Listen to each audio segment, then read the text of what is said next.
Counting the silver took exactly 47 minutes on the night of Lord Ashbourne's autumn ball, and Margaret Hale had learned to use those 47 minutes as other women used dance cards, as a precise measure of what was expected and what was possible. The Ashbourne ballroom had been dressed within an inch of its own considerable glory. 300 candles burned in the chandeliers overhead, and the light they produced was not soft but surgical, designed to illuminate every gown, every jewel, every arrangement of powdered hair and strategic smile. The orchestra played Haydn with the mechanical confidence of men who had played Haydn at Ashbourne balls for 11 consecutive years. Along the west wall, hothouse roses had been arranged in formations that suggested military planning more than floristry. 12 vases, each containing 30 stems, each stem cut to the same length by the same hand, which had been Margaret's hand, beginning at 5:30 that morning. She had moved through the preparations the way water moves through a mill wheel, continuously, without pausing to consider whether the wheel noticed. She had spoken with the florist's boy about the roses, then with Cook about the fourth course, then with the senior footman, Davison, about the seating arrangement in the east corridor, which had developed an asymmetry that would trouble Lord Ashbourne's brother-in-law, who was particular about asymmetry and would say so at length if it went uncorrected. She had located an additional chair from the library. She had corrected it. And at the edge of all that assembled magnificence, checking the last of the silver candlesticks against the household inventory list she carried folded in her left hand, stood Margaret Hale. She wore last winter's dress. It was blue, an unremarkable blue, not the fashionable deep blue of the season but the modest blue of someone who had bought it at a reasonable price 3 years ago and maintained it through careful laundering and careful movement. Her hair was dressed simply, because she had dressed it herself. She was 26 years old, she had worked in the Ashbourne household for 4 years, and she knew the contents and condition of every room in the house with the specificity of an estate agent, which was, in practical terms, what she had become without the title, without the wage that would accompany the title, and without any reasonable expectation that either condition would change. She was, by every visible measure, part of the furniture. The Duke of Roslin arrived at 9:30, which was 40 minutes past the time Lord Ashbourne had expected him, and the arrival produced the particular quality of attention that only genuine rank can generate, not the manufactured excitement of a popular face, but the serious, recalibrating attention of a room that understood something important had just entered it. Margaret looked up from the inventory list. He was tall and dressed in black with the economy of a man who did not need ornamentation to establish position. His cravat was precisely tied. His coat fit as though it had been made for no other body, which it had, by the best tailor in London. He moved through the room without performing his own arrival, he accepted the greetings extended to him, he nodded, he did not linger. Margaret watched him for approximately 3 seconds, identified that he was making a slow circuit of the room, and returned to the inventory list. The 14th candlestick had a tarnish mark near the base that Davison had missed. She noted it in the margin. She did not look up again until she became aware, with the quiet certainty of a woman who had spent 4 years paying attention to things other people did not notice, that someone was watching her. The Duke of Roslin stood 12 feet away. He had stopped his circuit of the room. He was not looking at the roses or the chandelier or the arrangement of guests near the far window. He was looking at her, with the particular quality of attention that was not social, not admiring, not dismissive, but measuring. The way an architect looks at a structure and begins to understand the engineering before he has asked any questions. She held his gaze for a moment, which was longer than she would have held anyone else's, then looked down at her list. The 14th candlestick. The tarnish mark. She made a note. Margaret Hale had been the invisible mechanism of the Ashbourne household for 4 years, and she had learned, during those 4 years, that the person being overlooked in any room is often the person keeping the room standing. She had not expected anyone to understand this. She had not expected to be looked at as though it were already understood. Margaret had come to the Ashbourne household from circumstances that required, in the telling, a certain precision, because imprecision would make them sound worse than they were, which was still quite bad.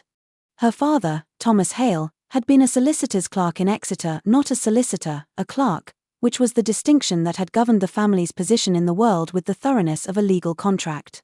He had been a careful man, a kind one, and a poor manager of his own affairs even as he managed other people's with competence.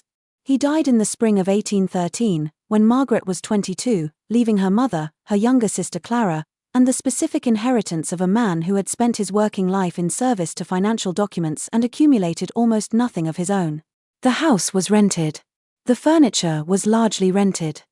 The small reserve of savings her mother had maintained in a tin box in the kitchen pantry amounted to £19 and a few shillings, which was enough for approximately 4 months if they were careful and approximately 2 if they were not.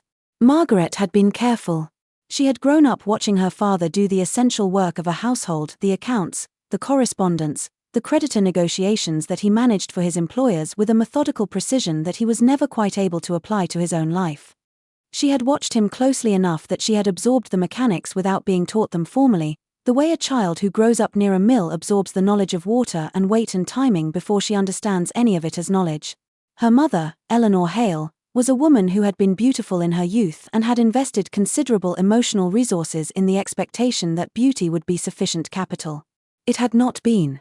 She was not cruel to Margaret, but she was not useful, and in the months after Thomas died she became progressively less useful as anxiety wore down the thin reserve of practical energy she had kept in service of the household's daily functions. Margaret managed the accounts. Margaret wrote to the creditors. Margaret negotiated a reduced arrangement with the landlord for 6 months, presenting him with a written summary of their circumstances and a specific proposal for repayment that was reasonable enough that he accepted it without requiring her to ask twice. She was 22 years old. She had never done any of this before. She did not tell her mother how frightened she was, because her mother did not need more to carry, and because Margaret had decided, somewhere in the 3rd week after her father's funeral, that she was not going to let the machinery stop. She had learned this about herself in that 3rd week, that she had a particular quality of stillness under pressure. Not coldness, she felt everything, but a capacity to set the feeling aside until the function was complete, the way you might set a candle down before using both hands. She would pick it up again later. She did not always, but she could. The specific mechanism of her arrival at Ashbourne House had involved her mother's distant cousin, Lady Ashbourne, who had been contacted by letter, Margaret's letter, 3 careful drafts, and who had responded by offering Margaret a position that was never formally defined but which began as a companion to Lady Ashbourne's eldest daughter and became, within 6 months, the management of the household's domestic operations in everything but name. The housekeeper, Mrs. Fenn, held the title and the wage.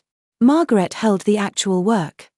This arrangement had persisted for 4 years through the particular social mechanics by which women of limited means are offered usefulness in exchange for invisibility, and the offer is not declined because the alternative is the tin box in the kitchen pantry with its £19 and its silence. She had managed the Ashbourne household accounts for the last 3 years. Not the estate accounts, Lord Ashbourne's man of business handled those, but the household accounts, which were substantial and which had, when Margaret took them over from Mrs. Fenn's inadequate management, been carrying a silent deficit of approximately £80 per year through the accumulated inefficiency of a dozen small arrangements that had never been examined properly. Margaret examined them properly. She renegotiated the household's arrangement with the coal merchant, the candlemaker, the laundry service, and 3 of the 4 kitchen suppliers. She found, in the 2nd year, that the florist had been charging Ashbourne rates to 3 households simultaneously and crediting the difference to himself. She produced the evidence of this in writing and presented it to Lord Ashbourne's man of business, who had regarded her with the particular expression of a man who has just been shown something he would rather not have seen, and who had quietly terminated the florist's contract. The saving that year had been £112. No one had thanked her. This was not cruelty, it was the ordinary condition of invisible work. She had picked up her list and continued. The one moment that had stayed with her from those 4 years, the moment she returned to on the long evenings in her small room at the top of the house, when the work was done and the house was quiet, was not a moment of praise. It was a Tuesday afternoon in November, 2 years earlier, when she had been in the library sorting correspondence and had paused to play a few bars of the piece she had been teaching herself on the small upright piano in the corner. It was a composition she had found in a stack of old music, something Viennese and precise and melancholy, and she had not known who wrote it. A footman had passed the open door and stopped. He was 16, new to the household, and he had stood in the doorway for a full 30 seconds before he remembered himself and moved on. He had not said anything. But he had stopped. She had played to the end of the piece before she returned to the correspondence. It was not much, but it had been enough to keep the machinery running for another 2 years, because Margaret Hale understood that she had been seen for exactly 30 seconds by a 16-year-old footman who had forgotten himself, and that this was, in the arithmetic of her particular life, a significant deposit. She had been waiting, with the patience of a woman who had learned to think in longer intervals, for more. The Duke of Rosslyn Edmund Carew, the seventh of that title, had arrived at Ashbourne House not because he had any particular attachment to autumn balls or to Lord Ashbourne's hospitality, but because of a report delivered to him 6 weeks earlier by a man named Patrick Savage, whom Edmund employed to gather information that was more reliable than London gossip, which was to say most of the information that governed his life. He had not hired Savage to investigate the woman in the blue dress. He had hired Savage to investigate the Ashbourne household accounts, because he was considering a significant investment in Ashbourne's wool processing venture and because Edmund Carew had learned, over the course of a 20-year education in the mechanics of other people's financial decisions, that the condition of a man's household accounts was a more reliable indicator of his judgment than anything the man himself said about his judgment. Savage had delivered the report with his usual economy. The household accounts were in better condition than Edmund had expected. More specifically, they had been substantially reformed over the preceding 3 years by an arrangement in which a young woman, name, Miss Margaret Hale, relation, distant connection of Lady Ashbourne, position, undefined, unofficial, uncompensated at the level her work warranted, had renegotiated the household's commercial arrangements and identified and corrected a fraudulent supply contract. The saving attributed to her adjustments over 3 years was, by Savage's careful estimation, approximately £340. Edmund had read the report twice. Then he had read the section about Miss Hale a third time. He had grown up with a particular sensitivity to invisible labour, because of his mother. The late Duchess of Rosslyn had been, in the language of her time, a woman of excellent management, which meant she had operated one of the largest private households in Northumberland with a precision and economy that no one formally acknowledged and everyone informally relied upon. She had died when Edmund was 14, and in the year following her death, the household had begun to fall apart with the thoroughness of a structure whose load-bearing wall has been removed while everyone pretended the wall was decorative. Edmund had watched this happen. He had been 14, and he had understood what he was watching even then, and he had never forgotten what invisible competence looks like when it is removed. He had accepted Lord Ashbourne's invitation with no particular social enthusiasm but with the specific intention of meeting Miss Margaret Hale. Not for any reason he could have easily articulated in a drawing room. More in the way that, having read a detailed account of an interesting piece of engineering, he wished to see the structure in person. He had seen her within 15 minutes of arrival. She was standing at the edge of the ballroom with an inventory list in her left hand, checking the silver candlesticks against it with the systematic attention of a woman who found this entirely reasonable work to be doing while 300 people danced around her. She wore a dress that was not this season's, and she had not appeared to notice that anyone might consider this significant. She moved along the candlesticks with the purposeful efficiency of someone who had a list and intended to complete it. He had stopped and watched her for longer than he had intended. The watching had produced in him something he did not immediately identify. It was not romantic admiration, he was too precise a man for that kind of rapid conclusion. It was more like the specific recognition he felt when he encountered a well-built piece of engineering, the understanding that here was a thing that worked, that had been designed or had developed to work, and that was working right now, without audience, without acknowledgement, and with a quality of quiet precision that made everything around it look slightly approximate by comparison. He had returned to his circuit of the room. He had not been able to stop thinking about the inventory list. The following morning, before he returned to London, he had spoken to his solicitor, a man named Edward White who had served the Rosslyn estate for 22 years and who had the particular virtue of being entirely honest about things Edmund did not wish to hear. Edmund told White what he had seen. He did not dress it in sentiment because he did not feel sentiment, or at least not sentiment he was prepared to examine that quickly. He described what Savage had reported and what he had observed and asked White to make discreet inquiries about Miss Hale's circumstances and character. White had given him the particular look of a 22-year employment, the look that said, "I will do this because you are my employer and because I believe you are, despite the evidence of this moment, a rational man." "I will make the inquiries," White said. "Thank you," Edmund said. He had taken the night coach back to London and spent the journey in the dark with the window open, which was a thing he did when he needed to think without interruption. The Northumberland air was cold in October. He had found this clarifying.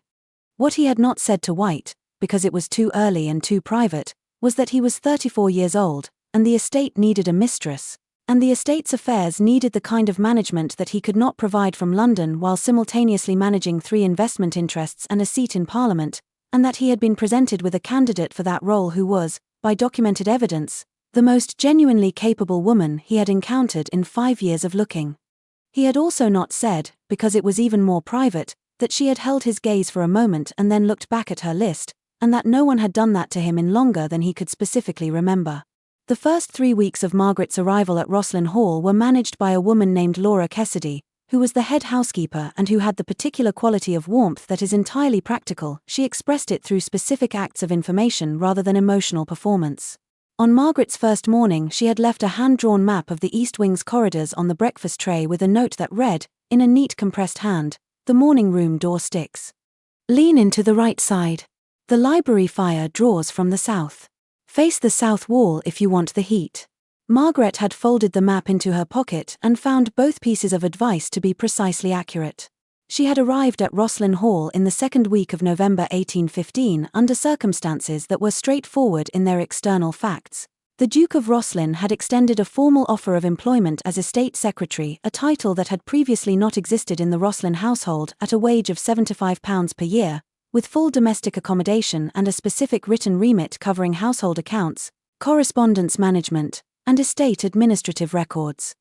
The offer had been delivered through Edward White, the ducal solicitor, who had arrived at Ashbourne House on a Tuesday afternoon and had asked to speak with Miss Hale privately, in Lord Ashbourne's library, which Lord Ashbourne had permitted with the slightly dazed expression of a man who had not previously thought of his household's administrative apparatus as something external parties might wish to negotiate over. White had presented the written offer. He had presented it as he apparently presented everything: efficiently, precisely, and with the minimal decoration required by courtesy. He had explained the terms, the wage, the remit. He had said that the Duke was prepared to answer questions through him if Miss Hale wished to send them. Margaret had read the document twice. Then she had set it on the table and looked at Edward White and said, "Why me?" White had looked at her with what she would later identify as the beginning of respect. "Because of the florist," he said. Among other things. She had taken 48 hours to consider the offer, which she used to read the document 3 more times, to write a list of every question she had, to consider whether the questions could be answered satisfactorily, and to think about what it would mean to leave Ashbourne House, where she was invisible and useful, for Rosslyn Hall, where she would be visible and possibly still invisible, but at £75 per year instead of nothing. She had given White her answer on the Thursday morning. She had also given him a written list of 3 amendments to the terms she wished to propose, a provision for 6 months' notice on either side, a specific written description of the reporting structure, and a clause confirming that the work product of her administrative function, the reformed accounts, the renegotiated agreements, would carry her name in the internal estate records. White had read the amendments with the careful expression of a man encountering something slightly unexpected, and had said he would convey them to the Duke. The Duke had accepted all 3 without modification. Margaret had arrived at Rosslyn Hall with 1 trunk and a leather document case that she had purchased second-hand from a shop in Exeter 8 years earlier and maintained with careful oiling ever since. It was good leather, well made, and she had thought at 22 that she would one day fill it with documents that were her own. She had not, at the time, had a very specific picture of what that meant. She was beginning to have one now. The hall itself was larger than she had been prepared for, despite the description White had provided. It occupied a natural shelf of land above the Tyne Valley with the solid confidence of something built to last rather than to impress, which meant it had, in fact, lasted rather well, 400 years, White had told her in the coach, with 3 significant additions, 2 fires, and 1 parliamentary siege that had left a specific mark on the East Tower's foundation wall, which a visitor of attention would be able to find if she looked. Margaret had looked on her second day and found it. The estate accounts, when she was given access to them, were in the condition that she had half expected and half hoped for, not disastrous, but carrying the specific inefficiency of a household that had been managed by competent men who did not examine their assumptions often enough. There were 11 supply arrangements that had not been renegotiated in more than 7 years. There were 3 recurring maintenance contracts with costs that had drifted well beyond market rate. There was a wholesale arrangement with a merchant in Newcastle whose commission had been set at a rate that may have been competitive in 1808 and was certainly not competitive in 1815. Margaret sat in the estate office on her fourth day and worked through the accounts from the beginning, which meant from January of the previous year, which meant approximately 2,000 line entries, which she completed in 11 days, working from 7:30 in the morning until the light failed, which at that time of year was 3:30 in the afternoon. She worked by candlelight after that. Laura Cassidy left tea and bread on the office table at regular intervals without commenting on the hours. She produced a written summary on the 14th day. The summary identified 23 specific points of recoverable loss, with figures attached and proposed remedies ranked in order of the effort-to-return ratio she had calculated. The total recoverable margin, if all 23 points were acted on, was approximately £430 per year. She left the summary on the estate office desk, addressed to the Duke, and returned to the accounts. The Duke had been in residence for the first 3 days of her arrival and had not been present for the 11. He had met her briefly on the morning of her arrival, which had lasted approximately 8 minutes and which had been conducted in the library. He had asked 3 questions about her previous work with the Ashbourne accounts, each question precise and specific, not conversational questions, operational ones, designed to establish how she had identified the florist's fraud, what methodology she had used to prioritize the renegotiations, and whether she had encountered resistance from the existing household staff. She had answered each question directly, with figures where figures were relevant. He had said, at the end, "I have left the estate accounts in the office. There is no deadline. I will work to one regardless," she had said. "It is more efficient." He had looked at her with the measuring expression she remembered from the ballroom. "White said you would say something like that." "White is well informed," she had said. He had left for London that afternoon. She had not known when he would return. She did not wait for his return. She worked. She was in the East Garden on a Thursday in the 3rd week of November. She had walked out for precisely 20 minutes because she had been sitting for 6 hours and the account lines had begun to move slightly on the page, which was her signal when she heard footsteps on the gravel path. She turned. The Duke was walking toward her in a coat that was travel-dusty, which meant he had come directly from the coach. He had the summary in his hand. "I received this in London," he said, when he was close enough that she did not need to raise her voice. "White forwarded it. It was addressed to you." It was. He stopped a few feet from her. The garden in November was brown and spare, the hedges cut back, the beds empty of everything except the structural bones of things that would return in spring. He looked at the summary again, then at her. "You found £430. 431, with the wool merchant adjustment." I rounded down in the summary. "Why?" "Because if I am wrong about the wool merchant, it is better to have promised less. I am not wrong about the wool merchant, but I have not yet confirmed the current Newcastle market rate. When I do, I will update the figure." He was quiet for a moment. A bird moved in the bare hedge behind her. "The 23rd item," he said. "The tenant farm drainage. That one will cost before it returns. The drainage work on the North Farm has been deferred for at least 6 years, which I established from the maintenance records. The deferral is costing approximately £60 per year in reduced crop yield, based on the previous decade's productivity records, which are in the estate books. The repair cost is £240. The return begins in year 2. By year 5 you are ahead by £60. He looked at her in the way she was beginning to understand was not coldness but attention, the complete absence of performance, because the performance was not required. "My father deferred it," he said. "I know. The maintenance records show the decision." "I am not," she paused. "It was a reasonable decision under the circumstances of that year. The accounts from 1809 show why he chose to defer it. He was paying for my mother's doctors." She had not known that. She held the information without changing her expression. "Then it was the right decision," she said. He looked at her for a moment longer than was required. Then he looked down at the summary. "I want to begin with items 1 through 7, he said. "In the order you have listed them. I have drafted the opening letters to the relevant suppliers. They are on the office desk." He stopped again with the stillness she had learned was not surprise but recalibration. "When did you draft them?"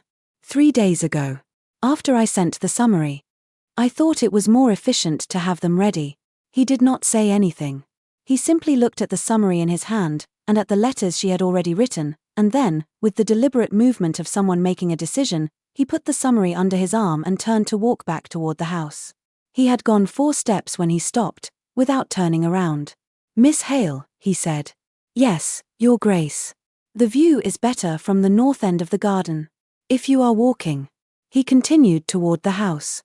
She stood in the November garden for a moment, and she pressed one hand briefly against the cold bark of the nearest tree, and then she walked to the north end of the garden, where the ground rose slightly and the valley opened below the hedge line, and the view was, as he had said, considerably better. She had managed the accounts of strangers for years.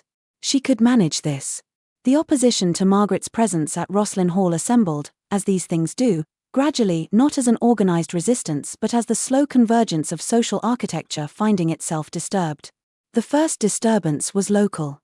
The county families, the Blackwood Harrys, the Vanes, the Pemberton Greys, had held a particular expectation about Rosslyn Hall and its future, and the expectation was named Miss Cecily Bramford, who was the eldest daughter of Lord Bramford of Bramford Park, who held 3,000 acres of Northumberland with the assurance of a family that had held 3,000 acres of Northumberland since the reign of Charles II and considered this a form of argument.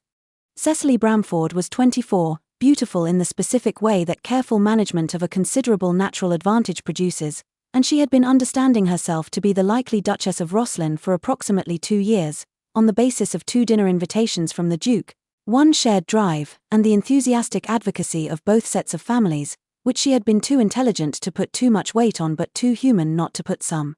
She came to call at Rosslyn Hall in the 2nd week of December with her mother and her younger sister, and she was kind to Margaret in the specific way that beautiful women of secure position can be kind to women they do not consider a threat easily, without apparent effort, because no effort was required. "You must find the hall very large after Ashbourne House," she said, over tea in the morning room. Lady Ashbourne had written to Lady Bramford about Margaret, which Margaret had expected. "I find it interesting," Margaret said.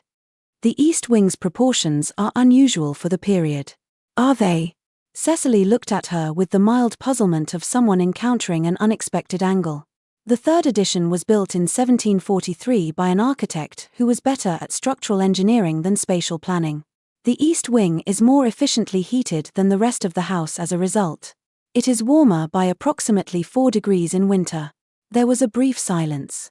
Lady Bramford regarded Margaret with the expression of the patriarchal gait rendered in feminine form, not hostile, but taxonomizing, placing her in a category, and the category was entirely wrong for what was actually in front of her. "How extraordinary," Lady Bramford said, in the tone that means the opposite. Margaret picked up her tea. Lord Bramford himself came 4 days later. He was a large, well-kept man of 60 with the easy authority of someone who had never been required to doubt his own judgment, and he had a conversation with the Duke in the library that Margaret was not party to but whose substance she correctly identified from the length of the conversation, 45 minutes, the Duke's expression afterward, contained, unchanged, which was what contained looked like on Edmund Carew's face, and the fact that Lord Bramford did not stay for dinner. The Duke found her in the estate office at 4:30. "Lord Bramford expressed a concern," he said, "about my position here. It was not a question. About what my choice of staff implies for the county's expectations." He sat down in the chair across from her desk with the ease of someone who had stopped performing formality weeks ago. He used the word irregular. He is not incorrect that it is irregular. No. He was looking at the desk, at the stacked accounts and the drafted letters and the amended wool merchant agreement that she had completed that morning. He suggested that my attention might be better directed at more traditional arrangements. Margaret set down her pen. "Your Grace," she said, with the precise careful tone she used when she was about to say something that could not be unsaid, "if you wish to tell me that my position here is to be reconsidered, I would prefer to hear it directly." He looked at her. "I am not telling you that," he said. "Then I will return to the wool merchants agreement, which needs your signature before Thursday if we are to meet the Newcastle market window." He was quiet for a moment. Something in his expression shifted in a way she could not fully read, not warmth, not quite, but something in the architectural direction of warmth. "The agreement is finished," he said. "And corrected. The original commission rate was 8.5%. The market rate is currently 6. I have proposed 7 to account for the length of the relationship, which I thought you would prefer to preserve." "I would." The saving in the first year is approximately £63.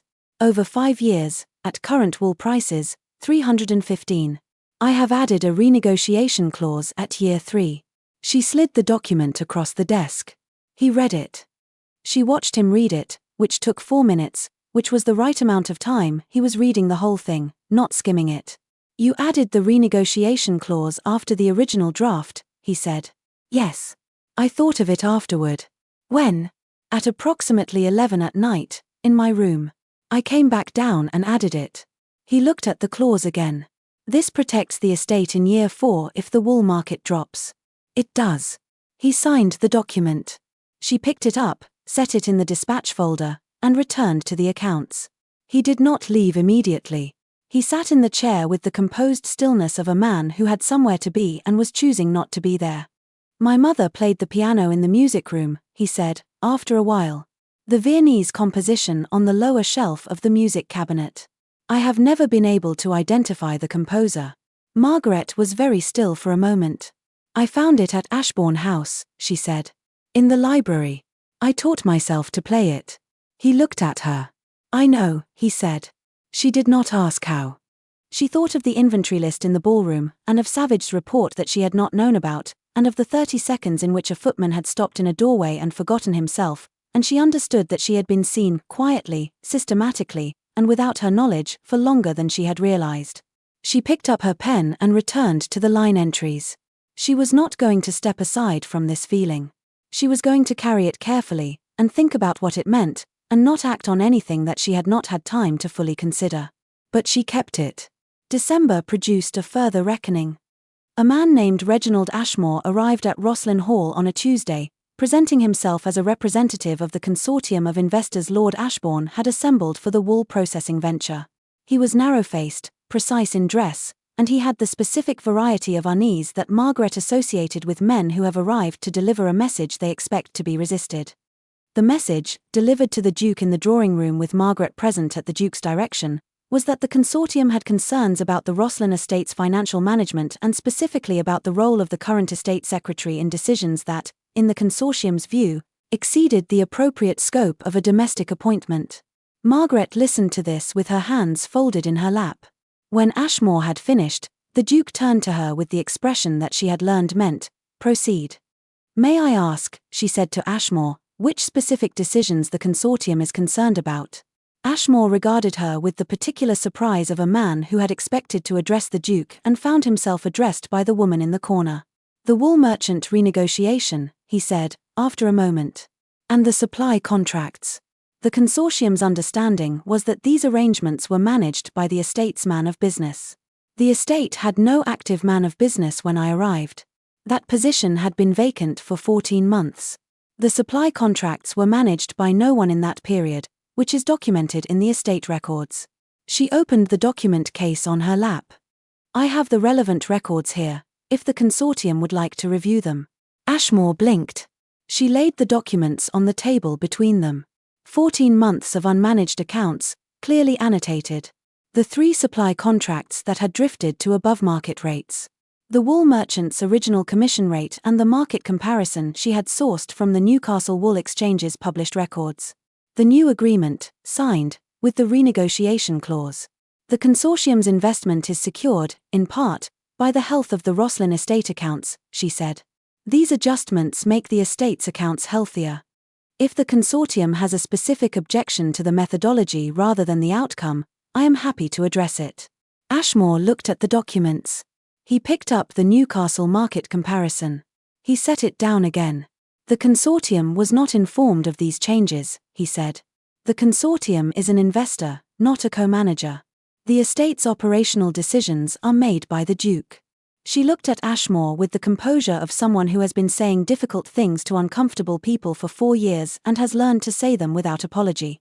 If there is a structural concern about the governance of the estate, that concern belongs in the investment agreement, and I note that the investment agreement, which I have also read, does not contain provisions for investor oversight of domestic supply contracts. There was a silence. The Duke, who had not said a word since the middle of Ashmore's initial statement, said, "I believe that addresses the consortium's concern." Ashmore left before tea. He did not seem recalibrated. He seemed slightly diminished, which was a different thing, and not one that Margaret took pleasure in. She had not been trying to diminish him. She had been trying to be accurate. Laura Cassidy brought tea without being asked, set it between them, and left without comment. As she went, she gave Margaret a single brief look that contained, in its compression, something that was not quite a smile but performed the same function. She had counted on nothing but her own documents. The documents had held. A woman named Charlotte Faraday was a guest at the hall through the Christmas fortnight, which was also attended by Edward White and his wife and 3 other county families of mild affiliation. Charlotte was the Duke's second cousin, and she had the quality of someone who has given up managing her own impressions and found the freedom useful. She was 31, unmarried by preference, and she introduced herself to Margaret on the second day by arriving in the estate office without knocking and saying, "You are the one who sorted out the wool merchant. I read about it in White's quarterly summary. It was extremely satisfying." Margaret looked up from the accounts. "Thank you. I heard what you said to Ashmore." Charlotte sat down in the chair across from the desk that the Duke had made his own over the previous weeks. "Half the county heard. Pemberton Gray's wife told the Vanes and the Vanes told my aunt. I would prefer it had not been spread about." "Of course you would. That's not how these things work, though." Charlotte looked at her with the direct attention of someone who is genuinely interested. "How long have you been doing this kind of work?" "Formally, since November. Informally, for approximately 4 years. And before that? Since I was 22. For my family's accounts. And then for Ashbourne House." Charlotte was quiet for a moment. "Do you like it?" It was not a question Margaret had been asked before, or had asked herself with any particular deliberateness. She considered it. "Yes," she said. "I like the moment when the numbers stop disagreeing with each other." Charlotte looked at her for a moment and then laughed, not a social laugh, a real one. "Edmund won't tell me anything," she said. "He never does. But he is different since October. Quieter, which for Edmund means less loud inside himself, if that makes sense." "It makes sense," Margaret said. She returned to the accounts. Charlotte stayed in the chair for another 20 minutes, reading a book she had brought, and Margaret found that she did not mind.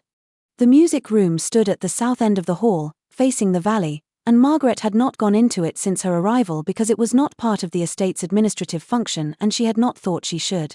It was Laura Cassidy who told her, in the 3rd week of December, that the Duke had said the music room was open to household members, and specifically that the piano had been recently tuned. She went on a Sunday evening when the house was quiet. The piano was a Broadwood Grand, considerably finer than the upright at Ashbourne House, and it had been tuned by someone who knew the work. The music cabinet on the lower shelf held a worn collection of compositions that had been handled many times.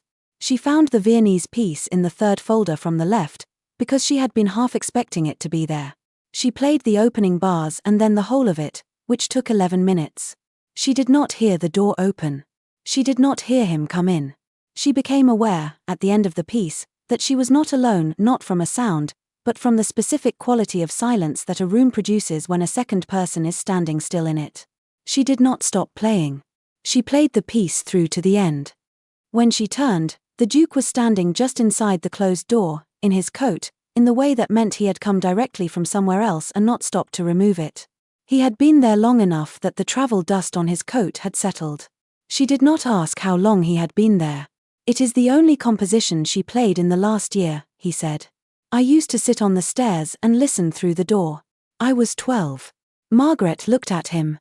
"I know," she said, the way he had said it to her, with the same weight. He crossed the room in 3 steps and sat beside her on the piano bench, which was too small for 2 people and which neither of them addressed.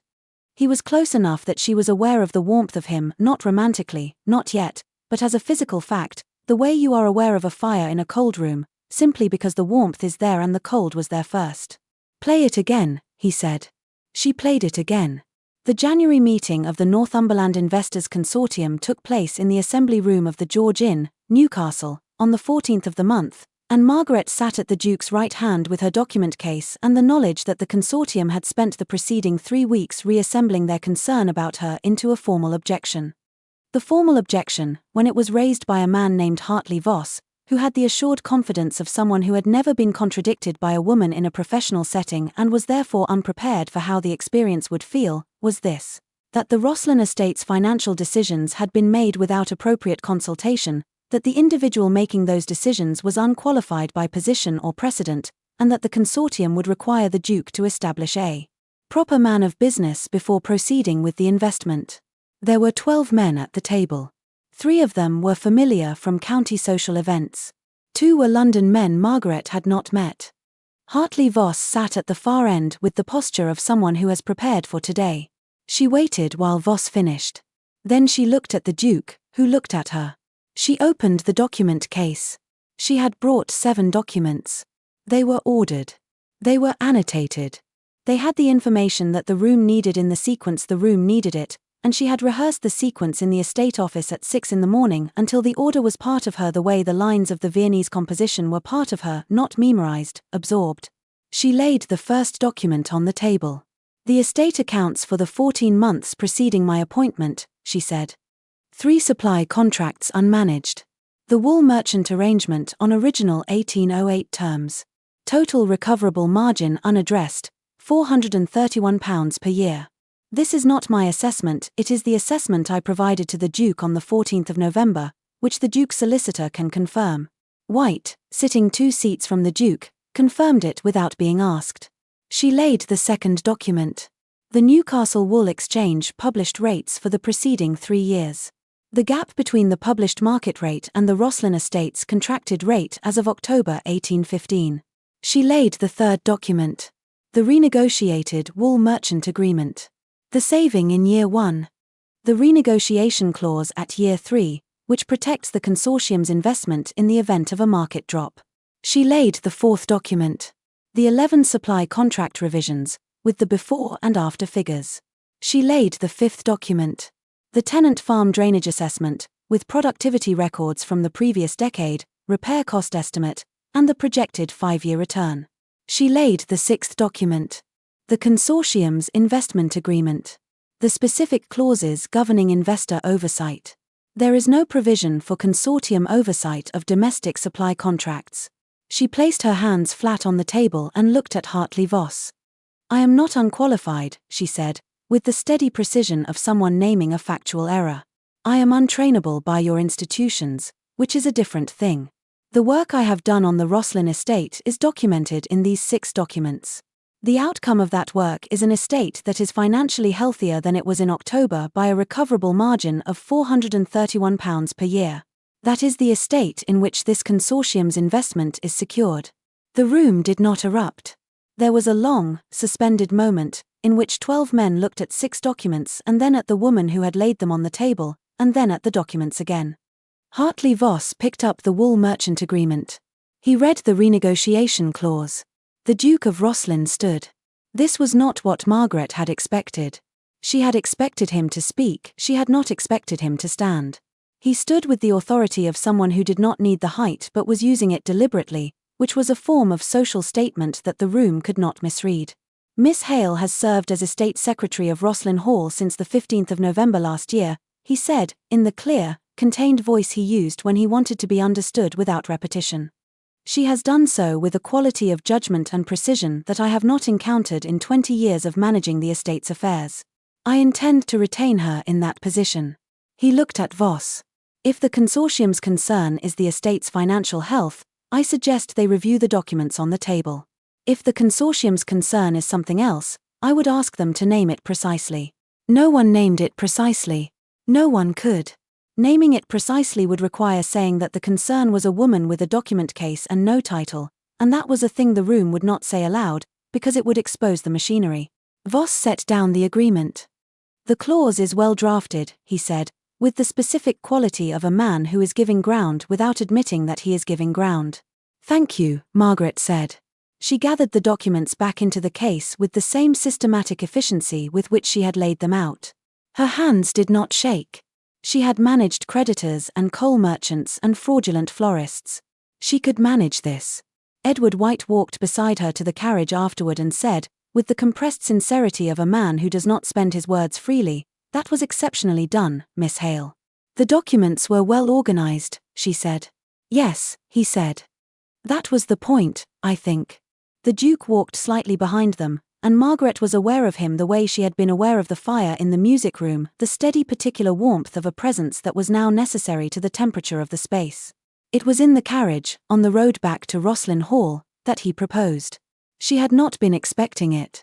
She had been looking out the window at the Northumberland landscape in January, which was white and grey and structurally excellent, and she was thinking about the seventh document in the case, the one she had not needed to lay on the table, the one that mapped every financial decision she had made and every figure she had saved and every problem she had identified and solved, in the 18 months between her father's death and her arrival at Ashbourne House, before she had had anyone's resources to work with but her own. She had brought it as a reserve. She had not needed it. "Miss Hale," he said. She turned from the window.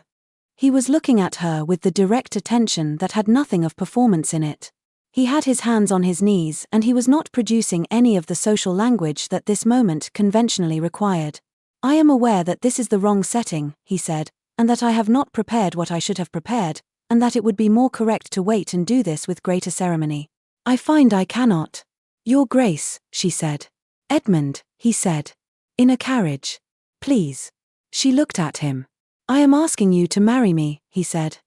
"I am asking you because you are the most capable person I have ever worked beside and because the hall is better for your presence in it and because I have sat on the stairs outside the music room on 4 separate evenings this month and listened to you play, which I recognize is not an appropriate admission but I am making it anyway."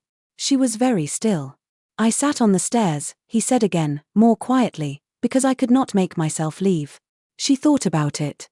She thought about it completely, about the tin box in the kitchen pantry in Exeter, and the creditor letters, and the 14 candlesticks, and the inventory list, and the 48 hours she had spent considering his employment offer, and the way he had signed all 3 of her amendments without modification, and the way he had sat in the estate office chair for 40 minutes without speaking and somehow not been in the way, and the way he had said "I know," and the north end of the garden, where the view was better. "Yes," she said. He was quiet for a moment. Then he reached across the carriage and took her bare right hand in his, and held it, and they sat in silence on the road back to Rosslyn Hall while the Northumberland landscape moved past the window in its winter grey. There was a second proposal. This one took place 11 days later, in the estate office at 10:30 at night, when Margaret was finishing the month's accounts by candlelight and the house was entirely quiet. He came in without knocking. He had stopped knocking 3 weeks ago and sat in the chair across from her desk, and looked at her for a long moment before he spoke. "I want to say it properly," he said. She set down her pen. "What I said in the carriage was true," he said, "but it was incomplete. I did not say it in the way you deserved to have it said." He leaned forward slightly, his elbows on his knees, his coat still on, in the way that meant he had thought about this and come directly. "Not because it is convenient or appropriate or fitted the requirements my position imposes. Not because the estate needs you, though it does. Not because you are the most efficient person I have encountered in my working life, though you are." He stopped. "Because you are the only person I have ever sat in a carriage with, or a garden, or a music room, and felt that the silence was the right size." Margaret looked at him across the desk. "I have been keeping myself going since I was 22, she said, after a moment. "I have been keeping the machinery running and not allowing myself to ask whether anyone would ever." She stopped. She pressed one hand briefly against the desk's edge. "I had not let myself want this. I did not think it was a thing I was allowed to want." "You are allowed to want it," he said. "I know that now," she said. "I have been trying to learn it since October." He stood. He walked to her side of the desk and he went down on one knee, which was not required in the private office with no witnesses, and which she therefore understood was not about requirement. "Edmund," she said. "Yes," he said. "I already said yes," she said. "I know," he said. "I wanted to kneel." She looked at him. She stood up from the chair. She straightened his cravat, which had been slightly off-center for the last hour and which she had been noting for the last hour without addressing, and she told him it had been crooked since dinner, and he looked at her with the expression she had come to understand was the full version of what most people would have called a smile, and then she took his hand and told him to get up. They were married in March, in the parish church at the edge of the village, with White and Charlotte Faraday and Laura Kessedy and the household staff and approximately 40 county families in attendance, some of whom had come out of conviction and some of whom had come out of curiosity and all of whom found, over the course of the wedding breakfast, that Margaret Carew was not a mystery to be explained but a person to be reckoned with, which was in every way the same thing. Cecily Bramford sent a set of embroidered linens and a brief gracious note, which Margaret read twice and then placed in the correspondence file under B. She did not mistake the graciousness for warmth, but she did not mistake it for malice either. Cecily Bramford was the system made flesh, and the system, sometimes, could manage graciousness, and that was not nothing. Lord Bramford came to the wedding in the company of his wife and his eldest daughter and sat in the third pew with the expression of a man making a social calculus. He did not speak to Margaret directly until the wedding breakfast was nearly finished, when he came to stand beside her with a glass of wine and said, without preamble, "The drainage work on the North Farm. White showed me your assessment. It is a 5-year return," she said. "I know." He was looking at the room rather than at her. "My father deferred the same drainage work in 1790. I never examined why." He was quiet for a moment. "You examined it. The records were in the estate books." He nodded once, as if acknowledging a point in a discussion that had been running for some time. He did not extend warmth. He extended the partial, late, imperfect acknowledgement of a man who has seen something he previously categorized incorrectly and is not going to pretend otherwise. "A capable woman," he said, and walked away. Margaret returned to the room. Their daughter was born in the January of 1817, which was a cold winter with heavy snow that Edmund tracked from the library window with the barely contained attention of a man who had found, to his own surprise, that he was considerably more anxious about the weather than about the wool prices. They named her Clara, for Margaret's sister, and she arrived with Edmund's dark colouring and Margaret's precise hands and an expression in the first weeks that strongly suggested she intended to examine everything she encountered before forming any conclusions.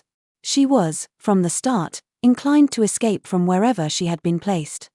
By the spring of 1818 she moved through the hall with the determined efficiency of a small person who had several destinations and a firm schedule, and Edmund would find her in the estate office, or in the garden, or at the low end of the music room where the sound resonated differently, sitting very still and listening to something only she could hear. The estate office that spring contained, in the southeast corner, a set of leather-bound account books that White had recently arranged to have copied and circulated, at the request of 3 neighbouring estates, as a working model for household account management. They covered the years 1815 to 1818 and they contained, in the interior front cover of each volume, a note in Edward White's careful hand. These accounts were established and managed by Margaret Carew, Estate Secretary, Roslyn Hall. They are offered as a model of method rather than content. The method holds across estates. The note had been White's idea. Margaret had not known about it until the first copies arrived, and she had held the first volume for a long moment in the estate office before setting it on the shelf between the wool merchant agreement and the drainage assessment. She had put it to work. Everything she had built, she had put to work. On an evening in April, when the valley had come back green and Clara had gone to bed and the house was quiet, Edmund came into the estate office and found her at the desk with the candle low, the accounts finished and stacked, and her hands still for once. He stood in the doorway. She knew he was there. She did not look up immediately. She let the evening be what it was, the quiet hall, the accounts in their proper order, the view through the south window where the light was still just visible on the valley's edge. He crossed the room without speaking and put his hand on her shoulder, and she put her hand over his. "The Bramford drainage project," she said. "White thinks they may ask us to advise." "We will advise," he said. "I will need the Northeast Field records from 1808. I know where they are." She looked up at him. He was watching her with the steady, complete attention of a man who has made his decision and holds it, not performing contentment but in possession of it, the way a well-built structure is in possession of its own load, without drama, without display, because the work has been done correctly. She straightened his cravat, which was, as it had been since dinner, slightly to the left. He did not move. She picked up her pen. He stayed. The candle burned. The valley darkened. Clara slept in the room above them, her small hands exactly as Margaret had imagined hands could be useful, particular, belonging to someone who had arrived in the world with a clear intention of examining it closely. The accounts were finished. The numbers had stopped disagreeing. This was enough. This was, in the arithmetic of a life built carefully from what was available and what was possible and what was true, more than enough.